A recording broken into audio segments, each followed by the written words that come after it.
क्या डिप्रेशन में दवाइयां लेना जरूरी है? अगर आप डिप्रेशन में दवाइयां ले रहे हैं तो क्या आप भूल कर रहे हैं? आज आप दवाइयों का पूरा सच इस वीडियो में जानोगे और आपने फिर फैसला करना है कि दवाइयों की जरूरत आपको है या नहीं, और दवाइयां आपको कितना नुकसान पहुंचा सकती हैं, इस सत्य को भी आप इस वीडियो में जान पाएंगे। मैं सबसे पहले एक रिसर्च की बात करना चाहता हूं। पिछले साल एक रिसर्च हुई थी, उसमें यह बताया गया था कि डिप्रेशन में केमिकल इम्बैलेंस का कोई रोल नहीं होता है।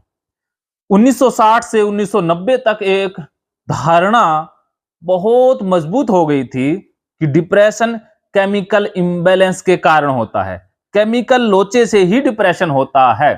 उसके बाद फिर दवाइयां बहुत बिकने लग गई, क्योंकि दवाइयां उस केमिकल को बैलेंस करने के लिए बिकने लग गई।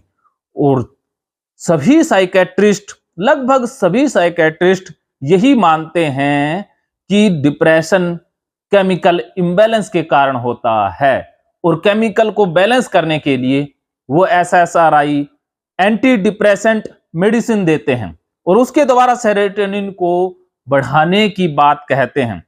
लेकिन पिछले समय में जो स्टडी हुई है उसमें बताया गया, ये 17 अलग अलग रिसर्चेज हुई थी, उनमें यह पाया गया कि डिप्रेशन के अंदर सेरोटोनिन की कमी जिम्मेदार है ही नहीं।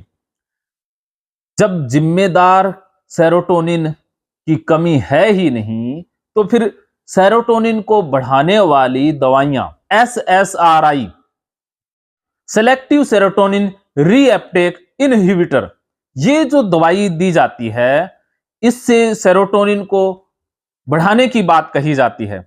साइकेट्रिस्ट ये कहते हैं कि ये दवाई सेरोटोनिन की खपत को कम कर देती है और इससे पेशेंट को अच्छा महसूस होता है और वो डिप्रेशन से बाहर आ जाता है।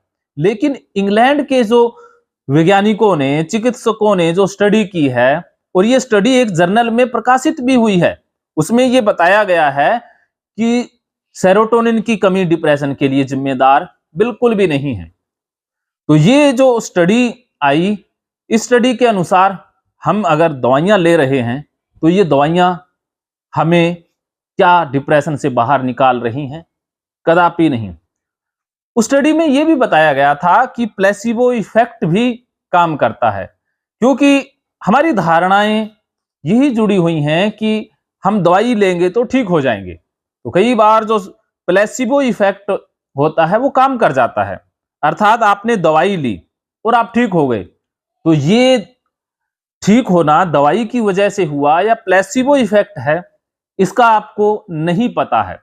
प्लेसिबो इफेक्ट उसे कहते हैं कि जिसमें नकली दवाई दी जाती है, अर्थात एक गोली होती है, वो ग्लूकोज की भी हो सकती है, चीनी की भी हो सकती है, ऐसे ही गोली टाइप तो होती है, लेकिन वो असली दवाई नहीं है, सिर्फ दवाई का दावा है। आपको नहीं पता कि वो असली दवाई नहीं है, लेकिन आप असली समझ कर ले रहे हैं, लेकिन आपको रिजल्ट असली वाले मिल जाते हैं। तो इसे कहते हैं प्लेसिबो इफेक्ट, अर्थात दवाई के दावे ने आपको ठीक कर दिया। दवाई तो थी नहीं, दवाई का दावा था और दावे से आप ठीक हो गए, तो इसे कहते हैं प्लेसिबो। तो ज्यादातर जो डिप्रेशन के रिजल्ट आ रहे थे वो प्लेसिबो के कारण आ रहे थे, ना कि सेरोटोनिन वाली दवाइयों से।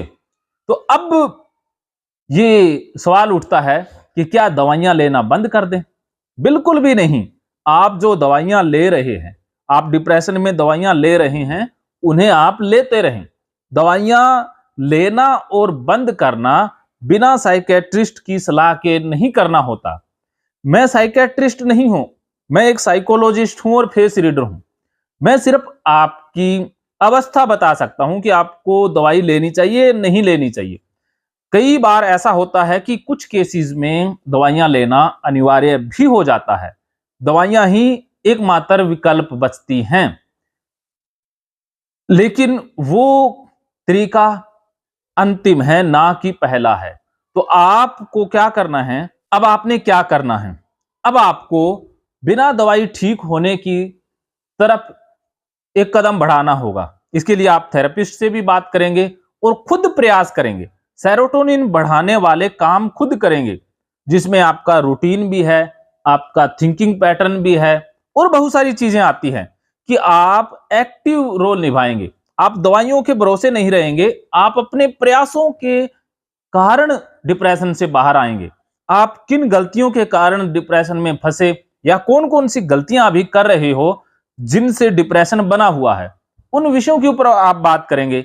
आप अध्यात्म की शरण में भी जाएंगे, जहां से माइंडफुलनेस थेरेपी और भक्ति योग, कर्म योग, ज्ञान योग बेहतरीन विकल्प है, क्योंकि गीता के अंदर वो दवा है जो डिप्रेशन से मुक्ति दिला सकती है।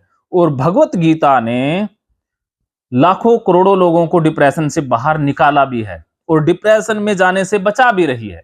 मेरी जिंदगी में भगवत गीता का ही सबसे ज्यादा रोल रहा है।